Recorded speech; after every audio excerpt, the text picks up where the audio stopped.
اس لیے میرے خیال میں تو وہ جا کے کتاب جو ہے وہ ایک اٹھا لایا، بڑی اس نے ورکے جو ہیں ٹٹولے نکالے. ہاں جی، تو وہ کہنے لگا کہ آپ ایسے کرنا کہ اب جب تم واپس جاؤ تو یہ ایک ان سے سوال کرنا. ٹھیک. میں نے کہا ٹھیک ہے بھائی، میرے خیال میں تو کوئی ایسی بات نہیں، میں سوال پوچھ لوں گا ان سے. بالکل درست ہے.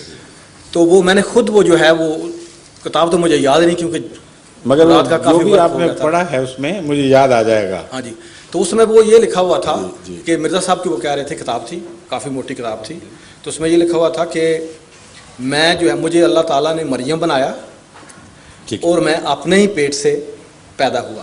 یہ نہیں لکھا ہوا. اچھا، اپنے پیٹ سے پیدا ہوا. تو یہ جو کچھ میں نے وہاں پڑھا میں سمجھ گیا ہوں آپ کا جو سوال ہے. لیکن رکھیں اب ہاں جی، مجھے سمجھ آ گئی ہے. تو یہ سننے کے بعد میں نے انہوں نے مجھے جلدی سے نا وہ میری بات سن لیجیے، بیٹھ جائیں. ٹھیک. آپ کا سوال بڑی وضاحت سے میں پیش کروں گا اور اس کا جواب بھی دوں گا. میں نے عرض کیا تھا کہ میرا تو واسطہ علماء سے بڑی دیر سے پڑا ہوا ہے، اور جتنے بھی اعتراض آج کل لوگوں کے سامنے پیش کیے جاتے ہیں یا چھپے ہوئے پلندے شائع کیے جاتے ہیں، تقسیم کیے جاتے ہیں، وہ میرے علم میں ہیں. تو چونکہ آپ کو پورا علم نہیں، اس لیے ہو سکتا ہے آپ کا سوال ذرا اکھڑا رہے. میں بتا دیتا ہوں.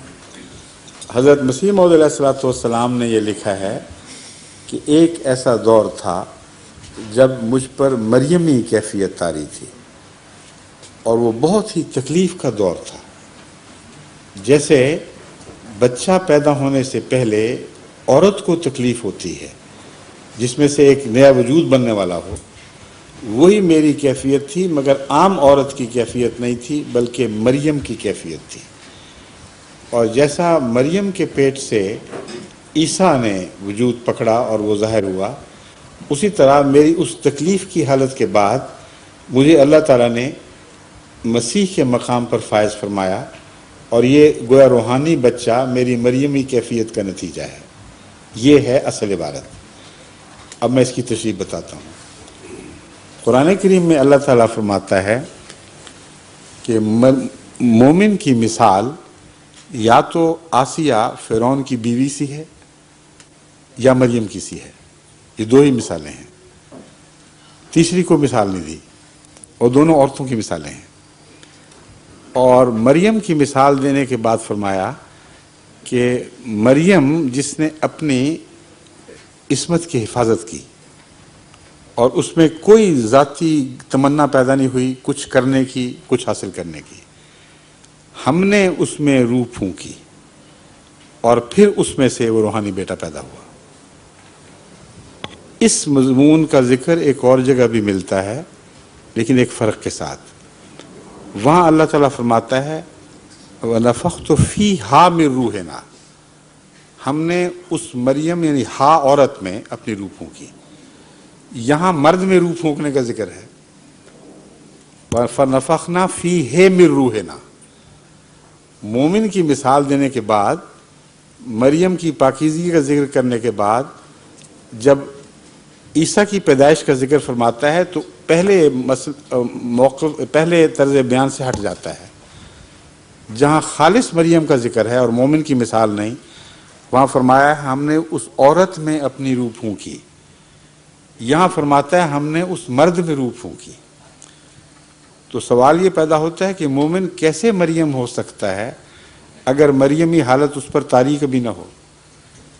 مریمی حالت سے مراد حضرت مسیح موعود السلام نے آگے تشریح بھی فرمائی ہے، وہ مولوی چھوڑ دیتے ہیں اور گندگی کی طرف مائل ہوتے ہیں، کیونکہ جو چاہے جس طرح چاہے سلوک کرے کسی عبارت سے. وہ آتے ہیں اور بعض دفعہ بڑا تمسخر اڑاتے ہیں، اسی بات کو خوب ہنس کر اور مذاق سے بیان کرتے ہیں. ایک دفعہ مسجد اقصیٰ میں ہماری مجلس سوال جواب تھی جلسے کے دنوں میں. جلسہ سالانہ میں چونکہ 1 لاکھ سے زیادہ آدمی آئے ہوئے تھے، اس لیے ہم مختلف جگہوں پہ میں رات کو اپنا وقت نکال کر اکٹھا لوگوں کے ساتھ سوال جواب کی مجلسیں لگایا کرتا. خلافت سے پہلے کی بات کر رہا ہوں. کراچی سے ایک بڑا بھاری وفد آیا ہوا تھا، 600 کے قریب غیر احمدی علماء اور دوسرے لے کے آئے ہوئے تھے. وہ یا وہ احمدی ملا کر تھے یا آپ کراچی کے ہیں ملا کر کل کنٹینجنٹ جو جماعت کراچی کا تھا 600 کے قریب تھا. اس میں سے 300 کے قریب نان احمدی تھے، جو اتنی بڑی تعداد میں پہلے کبھی نہیں لائے گئے تھے وہاں سے. امیر صاحب نے مجھ سے فرمایا کہ تم سوال جواب کے لیے آ جاؤ. میں اجازت لے کر جلسے سے وہاں آ گیا. جتنی باتیں ہوئیں بڑے مہذب تہذیب اچھے لوگ تھے وہ, اکثر یو پی آئی یا دوسرے بھی, اور ہر سوال کے جواب پر نوٹ کرنے لگ گئے, تسلی کا اظہار کرنے لگ گئے. ایک مولوی صاحب کو میں نے دیکھا بڑے بے چین تھے, ان کو پسند نہیں آیا یہ ماحول, انتظار کر رہے تھے اپنی باری کے. آخر انہوں نے کھڑے ہو کے کہا کہ دیکھیے آپ نے بڑے سوال کے جواب دے دیے ہیں, مگر میرا بھی ایک سوال ہے. مجھے یہ بتایا جائے کہ جب مرزا صاحب مریمی حالت میں سے گزرے تو ان کے پیٹ میں کیسے کیسے واقعات رونما ہوئے, اور مریمی حالت کے دوران حیض بھی آتا تھا کہ نہیں, اور اگر آتا تھا تو وہ کیا کیا کرتے تھے اس حیض کو, اور پھر پیٹ میں بچہ کہاں بنا تھا, رحم میں مادر تو تھا کوئی نہیں. غرضی کہ بڑے لہک لہک کے انہوں نے اس مضمون کو خوب کھولا. جب ان کی تسلی ہو گئی تو میں نے کہا مولوی صاحب اب تسلی فرما لی آپ نے, جو اثر ڈالنا تھا ڈال لیا, میری بات سن لیں. آپ کے سوال کا جواب میں بعد میں دوں گا, میرا ایک ضمنی سوال ہے, پہلے اس کا جواب آپ دیں. قرآن کریم میں اللہ تعالیٰ, یہ قرآن کریم کا حوالہ ہے, مرزا صاحب کی اپنی بات نہیں ہے. قرآن کریم میں اللہ تعالیٰ نے مومن کی مثال دو طرح ہی سے دی ہے, یا فرعون کی بیوی سے یا مریم سے. مریم سے تو آپ بہت بدکے ہیں اور کبھی قبول کرنے کے لیے تیار نہیں کہ آپ پر مریمی حالت طاری ہو جائے, تو فرعون کی بیوی باقی رہ گئی. تو پھر آپ سمجھائیے کہ آپ مومن ہیں کہ نہیں. اگر ہیں تو فرعون نے آپ سے کیا کیا کچھ کیا, اور کیسے آپ نے ازدواجی تعلقات قائم کیے اور بیوی کے فرائض ادا کیے.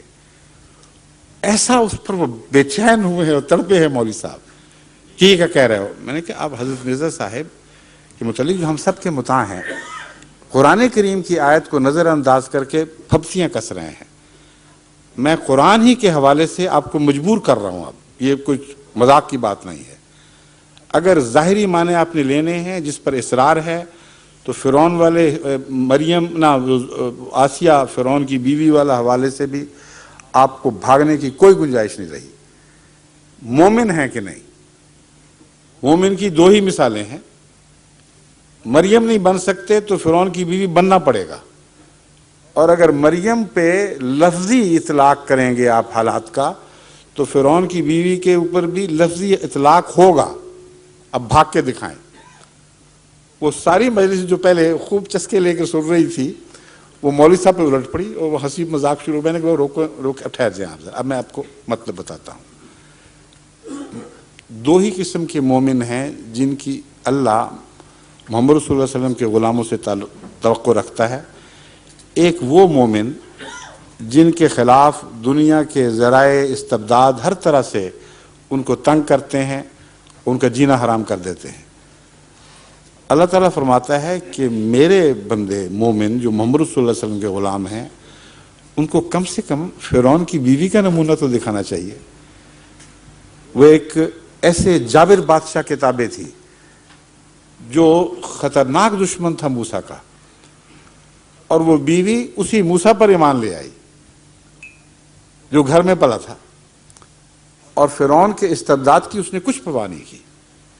خدا کے حضور گریہ ازاری کرتی رہی, لیکن ایک لمحہ کے لیے بھی اپنے ایمان سے پیچھے نہیں ہٹی. تو عام مومن تو اس قسم کے خطرناک حالات کا تصور بھی نہیں کر سکتے, کیونکہ اتنا جابر بادشاہ اور کبھی کوئی نہیں گزرا جس کا قرآن نے ذکر کیا ہو. تو کم سے کم فرعون کی بیوی بن کے دکھا دو, اپنے ایمان کی حفاظت کرو, دنیا کی پرواہ نہ کرو. اور اعلیٰ درجے کے مومن وہ ہیں جن میں روحانی ترقی کی نفسانی خواہش کوئی نہیں ہوتی. وہ ادنا سی بھی تمنا نہیں رکھتے کہ ان کو اعلیٰ مراتب نصیب ہوں. وہ خالصتاً اللہ کے لیے وقف رہتے ہیں, جیسے مریم وقف تھی. کسی غیر نے اس کو چھوا نہیں, یعنی شیطان کی لمس سے یہ مومن پاک ہوتے ہیں, اور ان کے اندر سے جو روحانی بچہ پیدا ہوتا ہے وہ شیطانی لمس سے نہیں ہوتا بلکہ اللہ کی روح سے پیدا ہوتا ہے. اور اسی لیے وہاں یہ نہیں فرمایا کہ مریم میں روح پھونکی, بلکہ اس مرد میں روح پھونکی, یعنی مومن کی طرف اشارہ کر دیا. تو میں نے کہا یہ واقعہ تو ہو گیا ہے. حضرت مسیح موعود علیہ السلام کی زندگی پر نظر ڈال کے دیکھیں, آپ کو کسی روحانی درجے کی کوئی تمنا نہیں تھی، آپ تو دنیا سے منہ موڑ کے گوشہ نشین ہوئے بیٹھے تھے۔ اسلام کی خدمت کا شوق آپ کو باہر لایا، اور اس دور کا ذکر کرتے ہوئے فرماتے ہیں، میں تھا غریب و بے کس و گمنام و بے ہنر، کوئی نہ جانتا تھا کہ ہے قادیاں کدھر، میرے وجود کی بھی کسی کو خبر نہ تھی، لوگوں کی اس طرف کو ذرا بھی نظر نہ تھی، پھر خدا نے مجھے اٹھایا تو میں اٹھ کھڑا ہوا۔ اب دیکھ لو یہ کیسا رجوع جہاں ہوا، ایک مرجع خواص یہی قادیاں ہوا۔ تو یہ مضمون ہے جو حضرت مرزا صاحب نے بیان فرمایا، اور اس مضمون سے پہلے آج تک امت محمدیہ میں ایک ولی نے بھی یہ دعویٰ نہیں کیا کہ اس آیت کا اطلاق مجھ پر ہوتا ہے۔ پس مسیح کیسے پیدا ہوا؟ ایک ایسے پاک وجود سے، باہر سے تو نہیں اترا کوئی مسیح، اس پاک وجود سے پیدا ہوا جس کے اندر کوئی نفسانی تمنا نہیں تھی، کسی روحانی مرتبے کی خواہش نہیں تھی۔ اس کی وفا، اس کے خلوص، اس کے تقوی کو اللہ نے قبول فرمایا، اور اس میں اسی طرح روح پھونکی جیسے مریم کے پیٹ سے بغیر انسانی لمس کے ایک بچہ پیدا کر دیا تھا۔ یہ ہے وہ مضمون۔ اب اس کے بعد بتائیں کوئی گنجائش رہتی ہے ہنسنے کی؟ جزاکم اللہ۔ ایک چھوٹا سا سوال ہو رہا ہے، یہ فرمائیے۔ وہ حضور مسیح موعود کے بارے کہ انہوں نے یہ زبانیں جو ہیں فارسی، عربی، اردو وغیرہ یہ کیسے سیکھیں اور کہاں سے سیکھیں؟ عرض کرتا ہوں، جتنے بھی انبیاء ہیں خدا کے پہلے، ان کو کوئی زبانیں آتی تھیں کہ نہیں؟ ہاں جی، کہاں سے سیکھتے تھے؟ اللہ تعالیٰ سے۔ اپنے ماں باپ سے۔ ہاں جی، رسول اللہ صلی اللہ علیہ وآلہ وسلم نے زبان کہاں سے سیکھی تھی؟ اپنے ماں باپ سے، صحیح۔ ماحول سے۔ اسی طرح حضرت مسیح موعود علیہ السلام نے بھی زبانیں پہلے تو اپنے ماحول سے سیکھی، اور پھر ایک مولوی تھا جو دیہات کے مولوی جیسے ہوتے ہیں، اس کو حضرت مرزا صاحب کی تعلیم پر گھر پر، جس طرح بچوں کو اس زمانے میں بعض خاندانوں کا رواج تھا، اسکولوں میں بھیجنے کے بجائے گھر پر بلا کر اس نے ابتدائی تعلیم دی، عربی کی بھی اور فارسی کی بھی۔ مولوی یہ اعتراض کرتے ہیں کہ نبی تو براہ راست خدا سے علم پاتا ہے، اور ان کو مولوی نے پڑھایا ہوا ہے، اس لیے یہ کیسے خدا کے نبی ہو گئے؟ خواہ وہ متبع نبی ہو، جو بھی آپ کہیں، مگر خدا سے براہ راست تو اس نے نہ سیکھا۔ واقعہ یہ ہے کہ جتنے بھی گزشتہ انبیاء گزرے ہیں، ان سب کے متعلق قرآنی گواہی یہی ہے کہ ان کو براہ راست اللہ تعالیٰ نے کوئی زبان نہیں سکھائی۔ وہ مضامین پہلے لوگوں کے لکھے ہوئے باتوں سے پڑھا کرتے تھے، اور جہاں تک بائبل کا تعلق ہے، اس میں تو قرآن اتنا کھل جاتا ہے کہ یہ انبیاء جو گزرے ہیں موسیٰ کے بعد، یہ بائبل پڑھ پڑھ کر، اور ربانیوں سے یہ لوگ تعلیم پاتے تھے، تو یہود علماء بھی مدرسین سے تعلیم پا کر بنے، اور بائبل پڑھ کر انہوں نے علم سیکھا، اور انبیاء بھی انہی میں سے پیدا ہوئے۔ بس یہ تصور مولویوں کا اپنا بنایا ہوا ہے، اور یہ تصور بنانے کی بنیاد انہوں نے یہ رکھی ہے کہ آن حضرت صلی اللہ علیہ وآلہ وسلم کو قرآن کریم نے امی قرار دیا ہے۔ وہ کہتے ہیں کہ محمد رسول اللہ امی تھے، اس کا مطلب ہے کہ آپ نے کوئی تعلیم کسی مدرسے سے حاصل نہیں کی۔ اس وجہ سے ہمیں ماننا پڑا کہ تمام تعلیم اللہ ہی نے دی، یہ درست ہے۔ مگر یہ محمد رسول اللہ کا خاصہ ہے یا ہر نبی اس میں شریک ہے؟ اگر ہر نبی ہی امی تھا تو حضرت محمد رسول اللہ صلی اللہ علیہ وآلہ وسلم کا کیا امتیاز ہوا، کیا خصوصیت ہوئی کہ صرف آپ ہی کو نبی امی کہا جائے؟ پھر تو 1,24,000 امیین میں سے ایک یہ بھی امی تھے۔ بس آپ کا لقب امی نبی ظاہر کرتا ہے کہ یہ حضرت محمد رسول اللہ صلی اللہ علیہ وسلم کے ساتھ اللہ تعالیٰ کے ایک امتیازی سلوک تھا کہ جس کو تمام جہانوں کا معلم بنانا تھا، اسے الف بے بھی نہیں پڑھنے دی، اور جو علم عطا فرمایا خود عطا فرمایا، لیکن الف بے کا علم پھر بھی نہیں عطا فرمایا، کیونکہ جب رسول اللہ صلی اللہ علیہ وسلم نے سورہ حدیبیہ کے موقع پر دستخط کرنے تھے تو فرمایا کہ دیکھو بتاؤ کہاں کیا لکھا ہوا ہے، مجھے بتاؤ میں کہاں دستخط کروں۔ نبی بن چکے ہیں، اور فتح مکہ سے 2-3 سال پہلے کا واقعہ ہے کہ آپ ابھی تک الف بے پڑھنا نہیں جانتے، اپنا نام لکھنا صرف سیکھ لیا تھا دستخطوں کی خاطر، تو معلوم ہوا کہ جس انسانی تعلیم سے آپ کو محروم رکھا گیا وہ تعلیم خدا نے خود بھی نہ دی.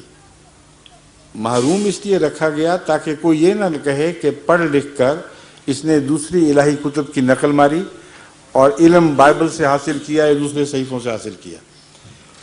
اور سب دنیا کے معلم کو سب سے زیادہ امی کے طور پر پیش فرمایا ہے. اس امتیاز میں نہ پہلے کوئی نبی شامل نہ بعد والا ہو سکتا ہے. اگر یہ توقع رکھیں کہ امام مہدی بھی امی ہوگا تو اس کا مطلب یہ ہے کہ امام مہدی قرآن نہیں پڑھ سکے گا، حدیث نہیں پڑھ سکے گا. اگر وہ سن کر تعلیم حاصل کرے تو پھر بھی طالب علم بن گیا اور مولوی کا پڑھایا ہوا ہو گیا. اگر اس کو ایسی جگہ رکھا جائے کہ کان میں اشارتاً بھی کوئی لفظ دور کی آواز سے بھی نہ پڑے تو پھر وہ امی بنے گا. تو کیا اس پر قرآن دوبارہ نازل ہوگا؟ کیا احادیث اس پر دوبارہ نازل ہوں گی؟ اس لیے یہ تصور ہی جاہلانہ ہے کہ مرزا صاحب نے مولوی سے تعلیم حاصل کر لی. ہر نبی تعلیم حاصل کرتا تھا، امی صرف محمد رسول اللہ صلی اللہ علیہ وسلم نہیں ہے. سمجھے؟ جزاکم اللہ، شکریہ.